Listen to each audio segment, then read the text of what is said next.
Ngiyabonga bazali uNkulunkulu ukuthi akekho umuntu osebenza kahle inkosi imsebenzisa ulwazi ngekho. Amen. Ngiyazi ukukhuluma ngendlela ejwayelekile kwesinye isikhathi. Kodwa ukuqhubeka kwethu bazalwane akuhambi kahle ulwazi ngekho. Ngizokuniswa uku-encourage abantu abasha abo bonke abantu abafundayo ukuthi uNkulunkulu uyalisebenzisa ulwazi. Amen. Yebo ulwazi lihlukene bazalwane, khona olunge-right bese kuba khona olu-right. Angigcizeleli lokho bazalwane ukuthi umuntu afunde noma yiphi impilo, kodwa izwi lenkosi uma uNkulunkulu ezosebenzisa umuntu uyalidinga ulwazi nalo. Amen bazalwane. Ekugcineni kwakho konke bazalwane sesihambile, ngibuka abazalwane ababili, uMphostoli Pawula noMoses. Elithi izwi lenkosi uMphostoli Pawula wayengumeli, and uMoses wayesembusweni waseGibhithe. Wafunda kakhulu uMoses. Amen. And wasibhalela umthetho kaNkulunkulu.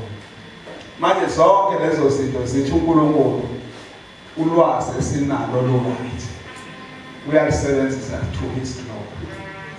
Ngisho ukuthi singabantu abasha asikunakekeleni ukufunda. Akekho umuntu okhulayo abazalwane engakunaki ukufunda kwakhe. Ngeke ukhule izokucindezela impilo bese ushaya abantu ekhambeni kwakho ukashayiswa ukuthi impilo iyakucindezela. Amen bazalwane. Ngiyaxolisa bazalwane, ngiyazi ngikhuluma opposite mhlambe nokungashwayelekile.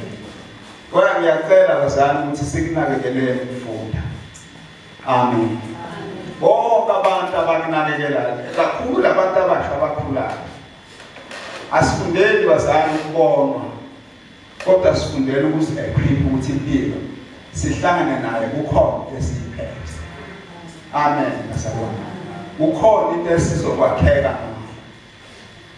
uJesu bazalwane malithi izwi lenkosi uyamnaka onokwazi. Ngibuka uDaniela no-Abednego noMeshaki. Izwi lenkosi ithi laba bafana uNkulunkulu wabaphulwazi, wabapha ukuhlakanipha, wabapha ukuqonda encwadini. Ngiyafundisa bazalwane ngowe-occupation. Kunzima kabi ukufundisa umntwana ongenako ukuqonda. Othi uma umfundisa akhohlwe manje ukuthi utheni. But laba baphiwa lezi zinto bagcina bangama-premiers asebenzayo because babesebenzisa ulwazi uNkulunkulu abanikezela. And izwi lenkosi ithi uNkulunkulu uJehova uyamgcina umuntu onolwazi. Naku uba umloyi noma umloyi abasiphethe bayafunda bazalwane, bayinikele ekufundeni. And izwi lenkosi ithi uNkulunkulu uyambuka umuntu onolwazi, amgcina amsebenzise. Amen bazalwane.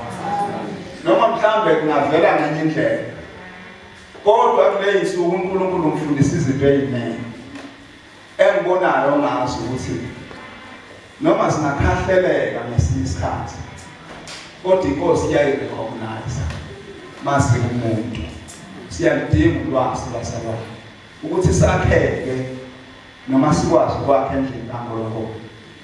Into engivele ngayibona ukuthi noma ungathatha kancane indaba yolwazi, but the knowledge is money. Knowledge is money.